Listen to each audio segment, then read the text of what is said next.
Sekarang sampailah kita kepada kementerian terakhir, Kementerian Kewangan. Saya jemput Menteri Kewangan dan seterusnya menggulung. Terima kasih. Silakan. Betul. Assalamualaikum warahmatullahi wabarakatuh. Terima kasih.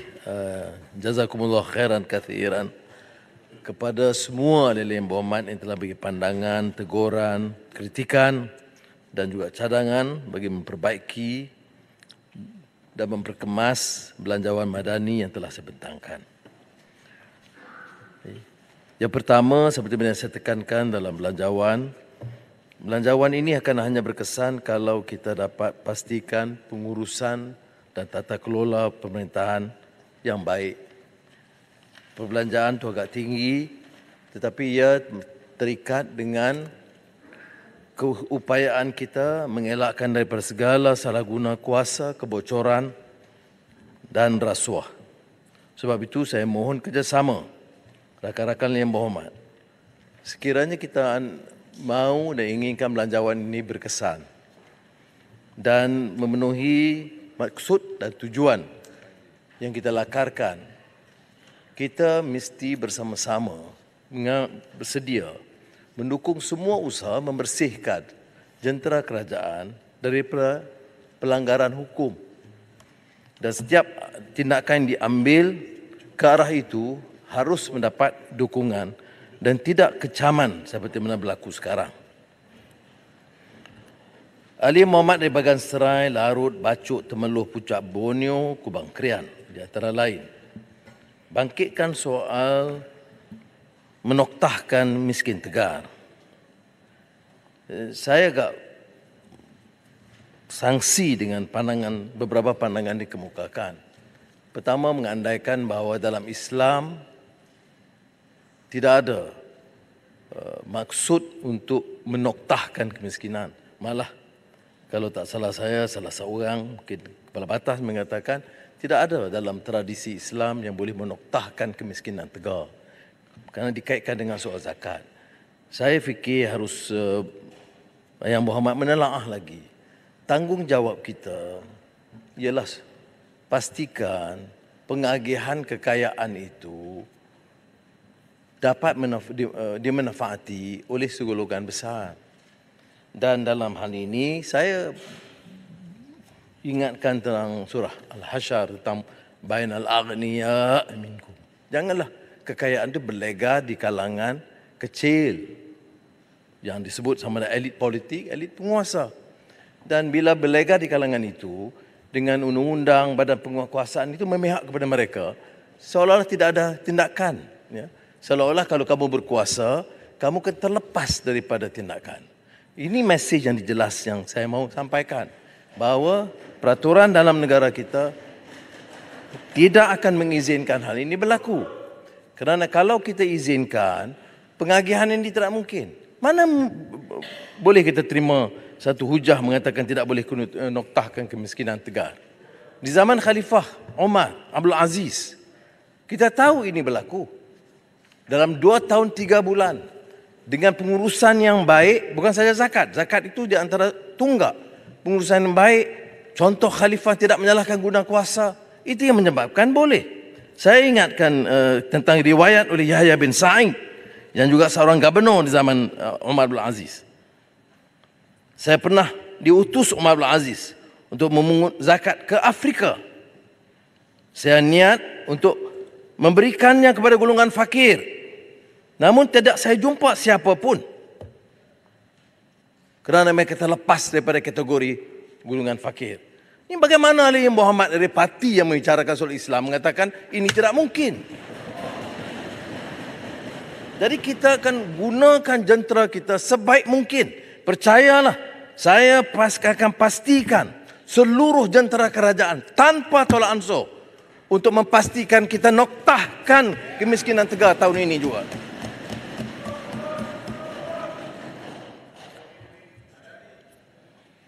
Banyak lagi contoh saya akan rumuskan kerana saya tidak fikir ini akan jadi isu dalam hal noktahkan kemiskinan tegar.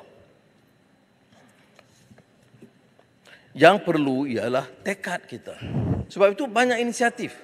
Bukan saja inisiatif Rahmah, inisiatif pendapatan rakyat IPR yang dijalankan secara meluas, dan selain daripada kerajaan dan kementerian, saya telah minta semua JLC, JLIC, NGO untuk memastikan program ini berjalan dan disusuli dengan langkah-langkah berikut supaya mereka terlepas bukan saja tahun ini tapi tahun-tahun berikutnya, insya-Allah. Sila tempat. Terima kasih. Yang Berhormat Tuan Menteri, terima kasih kepada speaker. Saya sangat menyanjung harapan dan juga hasrat yang dipokokkan oleh Yang Berhormat Tuan Menteri.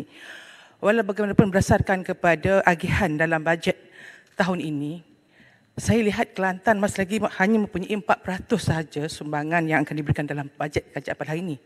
Sedangkan Kelantan selalu diwar-warkan, bukan tahun ini, tetapi hampir 30 tahun yang lepas, bahawa antara negeri yang termiskin. Jadi saya nak minta kalau konsep khilafah Omar Abdul Aziz itu dibuat, zahirkan dalam bentuk bajet, zahirkan dalam bentuk prasarana, kerana ini kita perlukan bukti, bukan hanya percakapan. Mohon pandangan daripada pemerintah. Terima kasih. Sekarang tumpat jalan dengan baik, maka saya tidak gunakan itu sebagai bola tanggung. Kerana ada isu-isu yang saya akan bagikan juga mengenai Kelantan. Tetapi percayalah, saya akan jelaskan nanti jawapan tentang Kelantan. Menteri Ekonomi juga jelaskan. Sebenarnya tak benar. Malah beberapa ahli yang berhormat, termasuk Ulu Terengganu, Kapar, menggunakan ayat Quran, menunjukkan kita tidak adil dan zalim dan memberi jaminan dan tidak mau laksanakan. Gunakan, saya ingat Ulu Terengganu, kebetulan masa itu saya ikuti, baca atamuruna an-nasa bil bir wa tansawna anfusakum wa antum tatlunal kitab afala ta'qilun. Seolah-olah bercakap dan tidak melaksanakan. Saya nak sambung ayat yang dibacakan tadi. Wasta'inu bis sabri was salah wa innaha lakabiratun illa 'alal khashi'in allazina yazunnuna annahum mulaqu rabbihim wa annahum ilaihi raji'un. Subhanallahul azim. Panjang sikit apa ayat Quran. Bagaimana boleh kita gunakan ayat Quran ini suruh kita mengajar kebajikan dan kita lupa pada tanggungjawab dan kebajikan kita dan kaitkan dengan belanjawan madani? Ini yang dikatakan menunggang agama menggunakan ayat Quran untuk menghina orang. Tidak tepat sama sekali. Saya nak tanya syarah siapa? Kitab mana yang boleh kaitkan dengan ini? Di mana celahnya? Langkah kita ambil dari segi pelaksanaan. Kita cuba sedaya upaya kita untuk membantu tanpa mengira negeri. Dan saya akan jelaskan apa yang disangkitkan oleh Tumpat. Tapi janganlah membawa hujah seolah-olah kita ini menindas. Bayangkan apa yang berlaku. 3 tahun mereka perintah bersama dalam kerajaan. 3 tahun belanjawan banding atau ketimbang belanjawan yang saya bentangkan. Jauh lebih baik tahun ini daripada tahun sebelumnya. Termasuk kepada Kelantan, Terengganu, Perlis dan Kedah. Jadi untuk menghukum kita, mencerca kita, mengatakan kita zalim, tak tepat. Dan gunakan ayat Quran yang salah matlamat dan tujuannya. Marang, Kubang Krian, Kuala Kerai, Kuala Terengganu, berapa yang lain lagi. Bangkitkan seperti mana yang dibangkitkan oleh Yang Berhormat dari Tumpat. Tahun 2021, di bawah pemerintahan yang berkenaan, 0,5 bilion. Tahun 2023, ditambah dari segi pemberian bantuan negeri, bukan semuanya, bantuan negeri saja, tambah 100 juta tambahan. Kelantan tambah jadi 351.5. Terengganu 411.1. Perlis 154 juta. Saya bagi perhatian Perlis kerana Perlis tidak mampu mengurus keuangan negeri untuk membayar gaji kalau kita tidak bantu secara sungguh-sungguh dari pusat. Mungkin dibandingkan dengan Sabah dan Sarawak, sudah tidak adil untuk banding Sabah Sarawak. Sabah Sarawak itu masuk bersama Malaysia itu kemudian. Kawasan-kawasan desa itu jauh ketinggalan. Jauh lebih teruk daripada kawasan-kawasan miskin. Ini bukan soal pertimbangan politik. Saya konsisten dalam hal ini. Sempurna pun tahu. Konsisten. Mana kalau kita belanja sini 10 juta, kita kena tambah di Sabah Sarawak 100 juta. Kawasan pedalaman. Jadi janganlah kita gunakan perbandingan bahawa dibagi kepada Sabah dan Sarawak itu begitu tinggi. Keperluan mereka. Sebab itu dalam Malaysia Agreement 1963, Perjanjian Malaysia 1963, itu dimasukkan pemberian khas. Ada, walaupun dipetikai bukan tidak sepatutnya pemberian khas, ini pemberian hak. Tidak mengapa istilahnya. Tapi sebab itu saya tambah pemberian khas untuk angkat kedudukan Sarawak. Dulu kita bagi 16 atau 19 juta satu tahun. Tahun ini kita tambah 300 juta ringgit. Apakah mencukupi? Rakan-rakan dari Sarawak dan Sabah kata memang tidak mencukupi. Saya setuju. Tapi inilah upaya kita untuk menunjukkan bahawa ini benar-benar madani untuk menegakkan keadilan bagi semua. Terima kasih, Perdana Menteri. Baik. Dari sudut pembangunan. Tadi pemberian kepada negeri. Pembangunan. Berapa kita bagi untuk tahun ini? Kedah 1.5 bilion ringgit. Kelantan 2.5 bilion ringgit. Bacalah buku belanjawan itu. Jangan guna temberang sana sini. Baca Perlis. Dalim. Perlis dari 250 juta sebelumnya. Saya tambah jadi 570 juta. Ya, dia kata tapi Sarawak Sabah. Itu saja hujahnya. Saya nak beritahu, 3 tahun yang lalu ni apa jadi? Mengapa tidak ditambah? Di mana peruntukan di Kelantan? Saya tambah 2.5 bilion daripada 1.8. Tak apa, tak payah terima kasih. Tak payah terima kasih. Tapi jangan hina dan cerca saya. Baik. Saya tekankan dan saya tidak mau apologetik. Pentadbiran kerajaan perpaduan mesti berbuat sesuatu untuk mengurangkan kesenjangan di negeri-negeri Tanah Melayu dan Sabah Sarawak. Dan untuk Sabah Sarawak, saya zahirkan keperluan menyokong golongan usahawan dan peniaga. Dan tambah, oleh itu saya nak tambah. Sukacita diumumkan, kerajaan akan menyediakan peruntukan khusus untuk komuniti PKS Sabah dan Sarawak dalam bentuk dana pinjaman mikro melalui BSN 100 juta ringgit tambahan. Dan kemudahan jaminan pinjaman PKS dari bank sebanyak 500 juta ringgit. Saya tidak mahu cerakin nama-nama senarai projek Kedah, Perlis, Kelantan, Terengganu. Sebahagiannya nanti boleh diedarkan untuk maklumat saudara. Soal wang ehsan dibangkitkan. Apa pernah saya sebut bahawa ini dibatalkan? Cuma saya sebut sebahagian kecil daripada peruntukan ini akan disalur terus. Kalau dah tahu Terengganu negeri miskin, apa salah Menteri Keuangan kata salur wang ehsan itu direct kepada orang miskin? Di mana salahnya? Dan kerana kadar kemiskinan Terengganu itu masih 12% 2020. Jauh lebih rendah, lebih tinggi daripada kadar kemiskinan kebangsaan. Dan Kelantan yang mencecah 21%. Jadi ini kita tidak akan kurangkan jumlah yang kita janjikan untuk wang ehsan. Tetapi kita nak tentukan dalam beberapa kategori wang itu disalur terus. Kalau tidak, berilah banyak mana pun wang ehsan. Kadar kemiskinan di Terengganu, Kelantan masih tahap yang sama. Jadi ini saya jelaskan supaya jangan bangkit lagi soal zalim. Dia jadi mantra. Baik. Soal lapangan terbang Kulim Kedah ini telah dijawab oleh Menteri Pengangkutan. Saya baru terima surat daripada Menteri Besar. Minta ditimbang Tapi begitu saja, surat. Cadangan itu cadangan daripada syarikat swasta. Dan katanya syarikat Tan Sri Syed Mokhtar akan membantu menguruskan. Syed Mokhtar hubungi saya tadi dan mengatakan, maaf tu sih saya tidak bersedia untuk jalankan projek itu. Itu biar ada jawapannya. Dan tak betul.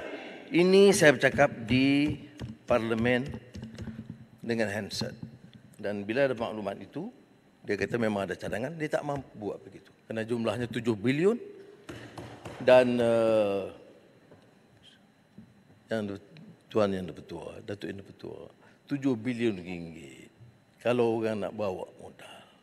Kemudian tak diteliti oleh unit perancangan ekonomi, tak diteliti oleh Kementerian Keuangan, tak diteliti oleh Kementerian Pengangkutan. Dia pakai umum begitu saja. Ini perintah cara apa? Tak ada dalam projek kita begitu. Mana-mana negeri bila ada usul, mesti diputuskan bersama oleh central agencies. Dan ini belum berlaku. Kerana syarikat yang dibuat itu seperti mana disebut oleh Menteri Pengangkutan, ECK Group yang dipilih sebagai rakan strategik itu, pada Julai 2022 telah batalkan cadangan mereka. Jadi itu pun kerajaan persekutuan, kerajaan perpaduan zalim kena batalkan. Yang batal tu syarikat kamu, syarikat yang cadangkan. Ya. Dan kemukakanlah. Kalau betul nak buat kemuka, boleh kemuka lagi. Kita teliti. Kalau munasabah betul-betul kajiannya, saya percaya Menteri Pengangkutan yang lebih sabar daripada saya boleh teliti. Baik. Larut, Paguh, Pokok Sena, Putrajaya sempurna mempersoalkan sasaran defisit fiskal 5% untuk 2023 dan 30.2% 2025. Sudah kalau sudah teliti perkembangan selepas belanjawan dengan hasil minyak yang bertambah, Lembaga Hasil Dalam Negeri dapat kutipan yang jauh lebih tinggi dan IPIC 1.8 bilion ringgit. Dan pelaburan-pelaburan besar termasuk Amazon dan Tesla sudah tidak akan bertikai. Saya pernah lalui proses ini 8 tahun. Bila daripada defisit 2 tahun saya kata berimbang, dia berimbang. Lepas 1 tahun saya kata belanjawan lebihan, dia lebihan. Alhamdulillah. Pengalaman itu akan mengajar saya untuk mengurangkan defisit. Dan ini sesuatu yang mampu kita laksanakan kerana kalau ikut betul-betul apa yang berlaku sebulan selepas pengumuman belanjawan, defisit kita sudah tepat. Sudah sampai targetnya. Ini hari ini. Sudah sampai berdasarkan angka-angka baru yang kita perolehi. Alhamdulillah. Bagaimana kita kurangkan, itu langkah-langkah yang kita ambil, yang kita akan bincang. Dan kalau perlu, saya akan umumkan di parlimen dari masa ke semasa. Ini langkah jangka panjang atau sederhana, tentulah saya sebutkan tadi akta tanggungjawab fiskal akan diperkenalkan. Ini dengan tanggungjawab fiskal ini, dengan tindakan penguatkuasaan ya, dan Badan Pencegah Rasuah, Suruhanjaya Pencegahan Rasuah, soal Lembaga Hasil Dalam Negeri, kutipan cukai yang berkesan, ini saya sebut. Ya. Sebab itu saya minta ke rakan-rakan yang berhormat supaya memberi kerjasama dalam bidang ini. Ya. Saya pergi ke Lembaga Hasil Dalam Negeri dan saya tegur. Ya. Kutip cukai daripada golongan maha kaya. Ramai yang tinggi-tinggi saya beritahu, tak peduli dia Tun ke Tan Sri ke. Kalau dia patut bayar, dia mesti bayar. Tapi saya tak ada dengar satu pun yang berhormat, terutama dari pembangkang yang nak sokong ambil tindakan tegas kepada orang yang maha kaya. Dia hanya cerca kita. Jadi kalau tidak kita kutip daripada yang kaya, seperti yang disebut langkah-langkah percukaian apa, ada dari yang berhormat dari pembangkang yang tegur, mengapa cukai barang mewah ni? Kalau tak mau cukai orang miskin, tak mau cukai capital gains tax untuk orang kaya, tak mau cukai tepung dan gandum dan beras orang miskin, tak mau juga cukai barang-barang kaya, beg dan berlian ni semua. Jadi bagaimana kita nak kutip? Jadi saya cadangkan cukai ke atas barang mewah. Ya. Dan itu pun tidak disetujui oleh ahli yang berhormat. Saya tak tahu kalau mereka jadi kerajaan, dia nak cukai dari mana dan dia nak dapat hasil dari mana. Bantuan subsidi dibangkitkan. Kurang. Saya tidak tahu dari mana, katanya kurang daripada sekolah. Sebahagiannya Timbalan Menteri Kesihatan umumkan tadi. Ya. Jangan ambil sekerat. Ambil keseluruhannya. Kerana saya kaji belanjawan 2021, 2022 dan belanjawan yang dibentangkan sebelum ini, dan dalam semua kategori itu kita tambah. Tak betul kita kurangkan. Ya. Belanjawan 2023 disediakan 64 bilion ringgit untuk bantuan dan subsidi termasuk sumbangan tunai rahmah 8 bilion ringgit untuk hampir 9 juta ringgit. 9 juta rakyat. Kedua, tahap hutang negara masih tinggi. Dan bayaran khidmat hutang tahun ini saja diunjur, seperti mana saya sebut, 16% daripada hasil negara, iaitu 46 bilion ringgit. Ya. Dan hutang. Hutang 1.5 trilion. Janganlah salahkan saya. Salahkan pentadbiran dulu. Hutang, terus hutang. Tiap tahun bertambah. Tahun ini pertama kali kita kurangkan hutang itu. Tapi apakah kita meningkatkan hutang? Tidak. Pinjaman baru tahun ini berjumlah 94 bilion ringgit berbanding atau ketimbang tahun lalu 100 bilion. Jadi tiap tahun dalam jangkaan kita mesti kurangkan hutang dan dengan itu dapat mengurangkan defisit. Kemudian kita sebut tata kelola perolehan kerajaan. Kubang Krian masih bangkitkan, katanya bagaimana boleh? Dan ini heboh di TikTok yang diupah. Bagaimana boleh kita katakan batal padahal belum laksanakan? Tak betul. Projek itu telah diluluskan. Surat kelulusan itu ada. Tapi sempat berubah keadaan, kita tahan. Tak sempat dilaksanakan. Jadi kita batal kelulusan itu. Saya tidak berbelit-belit dalam kejahatan ini. Dan bila kita katakan hentikan kelulusan lalu rundingan terus yang kosnya peruntukan 15 bilion ringgit. Kos kelulusan 13.8 bilion ringgit. Ya. Kita tahan, gunding semula dan disitulah bila gunding semula berdasarkan fast track tender proses ini yang kita dapat jimatkan 1.82 bilion ringgit dan ini masih diteruskan. Saya minta percepatkan. Bila katakan mesti dilaksanakan, dipercepatkan, dipermainkan. Ini Menteri Kewangan olok-olok, sekejap batal, sekejap start. Saya batalkan rundingan terus. Saya mulakan tender terhad. Saya kata segera kerana banjir masih berterusan. Dan saya tambah bukan saja di negeri-negeri Johor, Kelantan kita masukkan projek ini, ya. Johor, rancangan tempatan banjir bandar Batu Pahat, Johor, kita tambah lagi ini. Ini baru sebab bila kita jimat daripada 13.8 bilion ringgit itu, kita tambah daripada satu projek jadi dua projek. Rancangan tempatan banjir lembangan Sungai Muar. Fasa 3 di daerah Segamat Muar. Terengganu. Rancangan tempatan banjir Terengganu.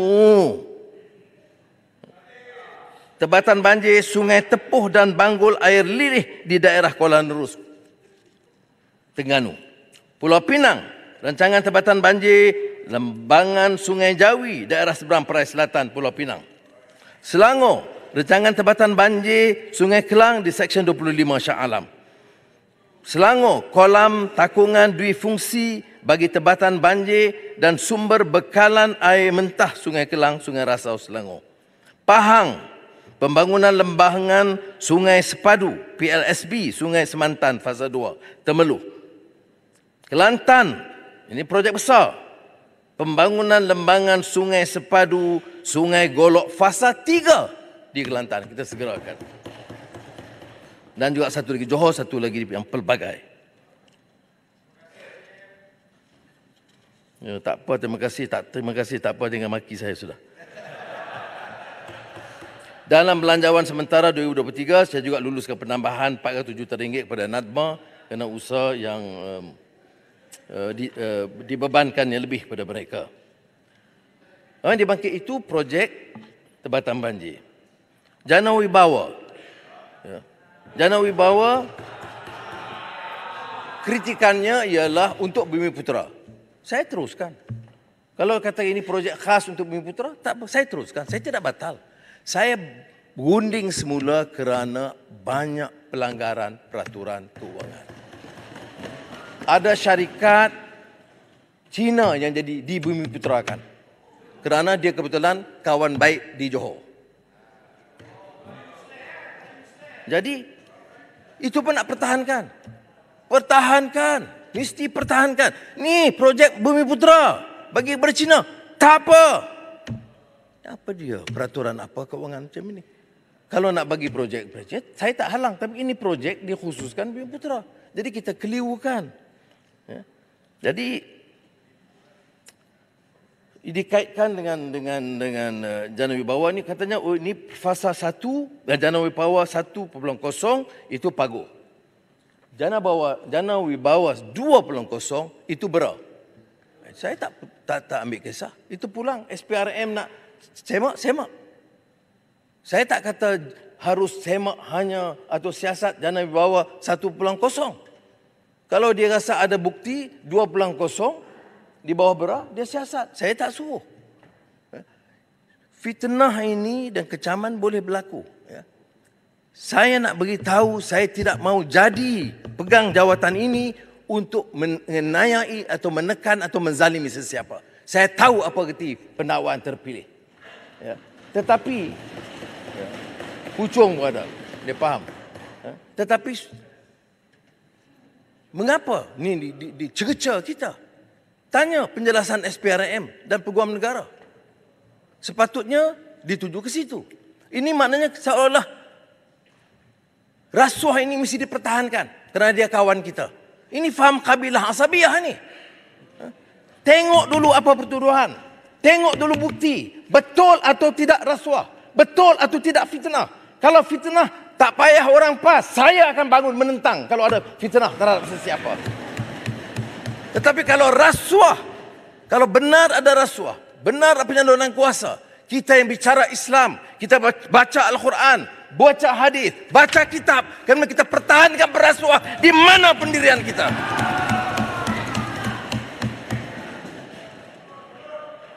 Puncak Borneo, Labuan, Pekan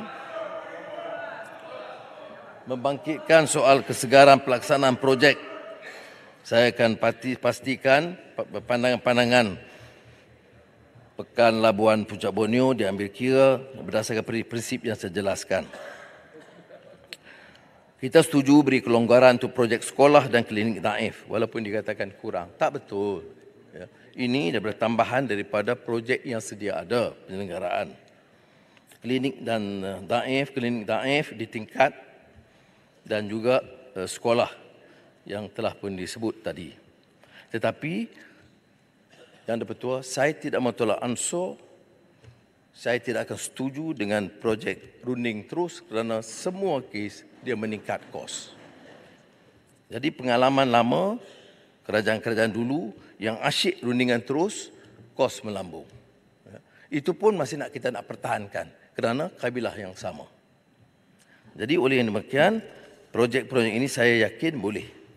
KWSP yang menjadi hangat kerana ramai ahli Muhammad bangkitkan. Dan saya terima baik teguran-teguran dibangkitkan. Ya. Tapi kita kena ingat, prinsip KWSP itu simpanan hari tua. Kita bagi kelonggaran masa COVID.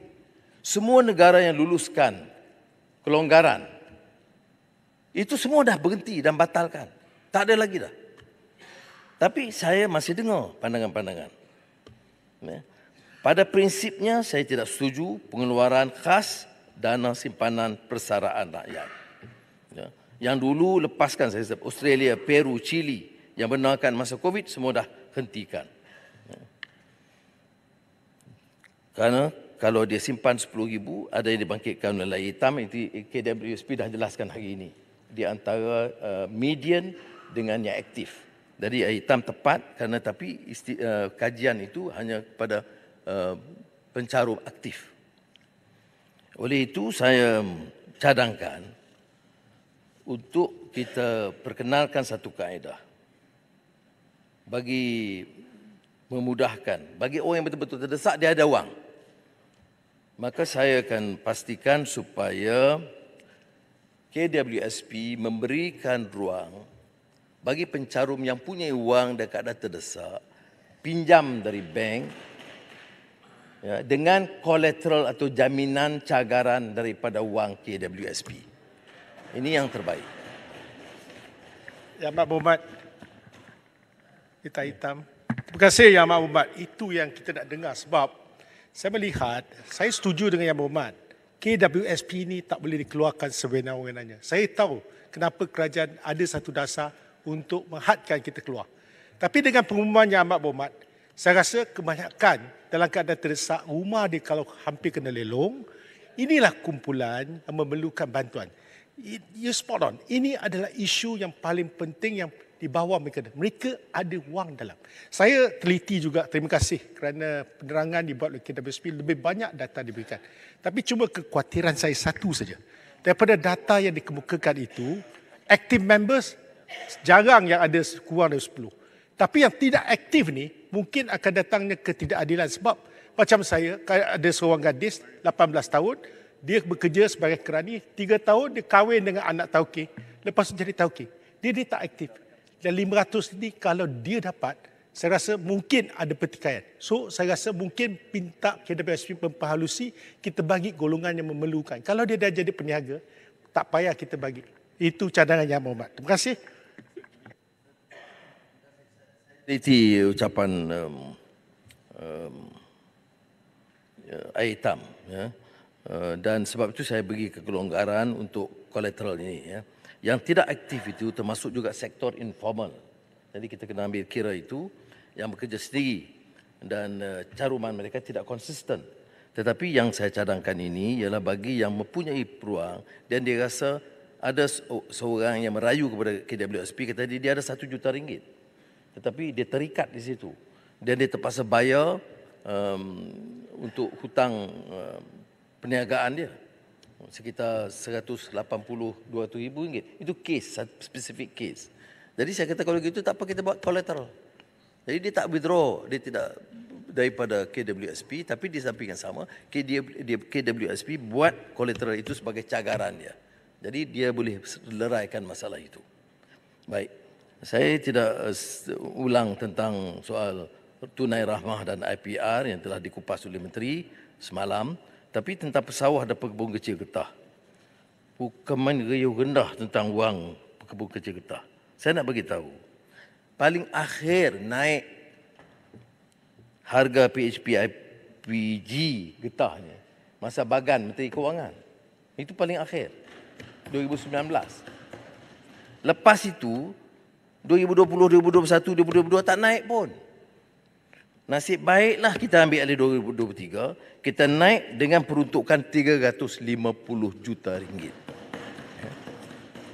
Jadi walaupun ada cadangan sekarang nak tambah, tapi saya juga bagi tahu bahawa selain daripada itu, pekebun kecil getah dapat bantuan kerajaan RM800 ya, selain daripada kenaikan. Jadi jangan ambil satu, ambil dua-dua.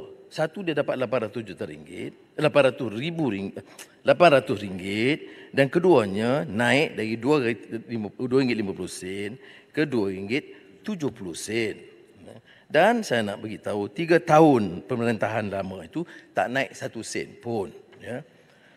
Untuk rakyat meniaga, PMKS dengan pendapatan bercukai RM150,000 pertama dikurangkan daripada 17 hingga 15% dengan boleh menjimatkan sehingga RM3,000 bagi 150,000 usahawan. Dan saya sebut juga M40.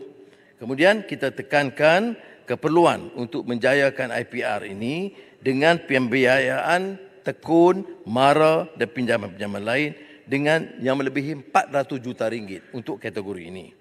Jadi saya harap tak payah lagi kita usik lagi simpanan rakyat yang sangat kecil sekarang ini.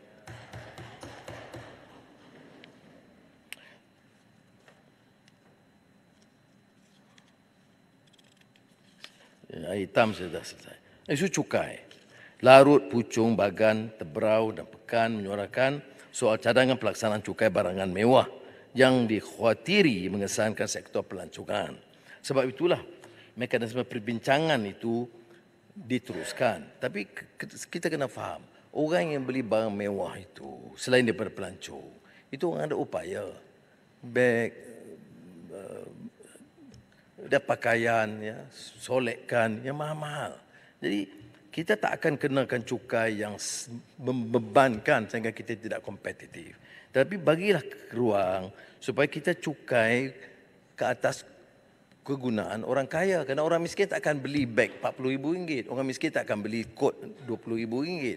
Jadi itu sebabnya mengapa saya cadangkan ini berlaku. Begitu juga tentang cukai keuntungan modal yang akan dimulakan. Itu pun seperti mana saya sebut kepada Bursa dan Suruhanjaya Security semalam, kita akan pastikan rundingan itu teliti dengan semua pihak supaya dia tidak akan merasakan beban kepada pemodal. Titiwangsa, Paya Besar dan Macang membangkitkan suatu kelola syarikat GLC. Dan Titiwangsa bangkit juga soal Goldman Sachs dan 1MDB. Saya setuju. Sebab tu saya lantik Titiwangsa mempengerusikan task force menyelesaikan isu 1MDB. Jadi kerana saya sendiri tidak bersetuju dengan keputusan-keputusan dibuat dulu yang sangat ringan dalam persefahaman. Hal-hal ini patut ahli Parlimen Pembangkang patut sergah kuat. Tapi ini perkara tidak bangkit. Goldman Sachs itu mengambil keuntungan, laba daripada kepayahan dan keperitan kita. Jadi tentang pengawasan GLC itu saya setuju.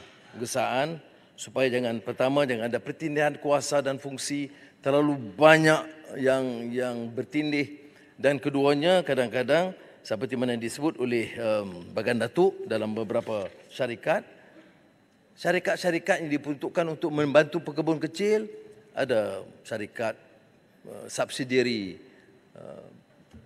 pelancongan, ada subsidiari security yang sebenarnya tidak mampu mereka kerjakan dengan baik dan menyebabkan kerugian dan ketirisan berlaku.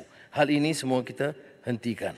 Jadi walaupun dalam beberapa jawapan saya ini agak bunyinya tegas kerana saya tidak setuju sama sekali ahli yang berhormat gunakan ruang ini untuk mempertikai langkah ataupun kebijakan saya boleh terima.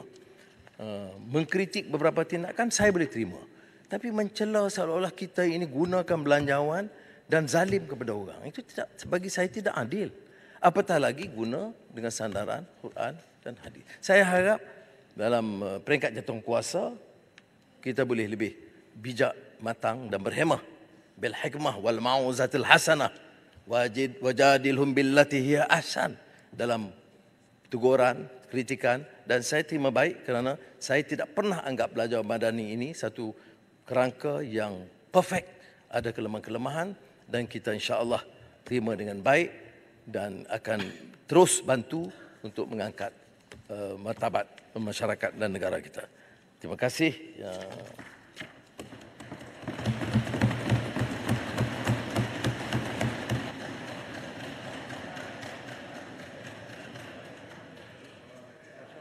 Ahli yang berhormat, sekarang saya kemukakan masalah kepada majlis bagi diputuskan. Masalahnya ialah bahawa rang undang-undang ini dibacakan kali yang kedua sekarang. Ahli yang bersetuju kata bersetuju. Yang tidak kata tidak. Lebih suara bersetuju. Rang undang-undang ini dibacakan kali yang kedua sekarang. Rang undang-undang bernama Struktur Akta bagi menggunakan sejumlah wang daripada kumpulan wang disatukan untuk perkhidmatan bagi tahun 2023 dan bagi memperuntukkan jumlah wang itu dan apa-apa jumlah wang lain yang telah dibenarkan sebagai perbelanjaan untuk perkhidmatan bagi sebahagian daripada tahun itu.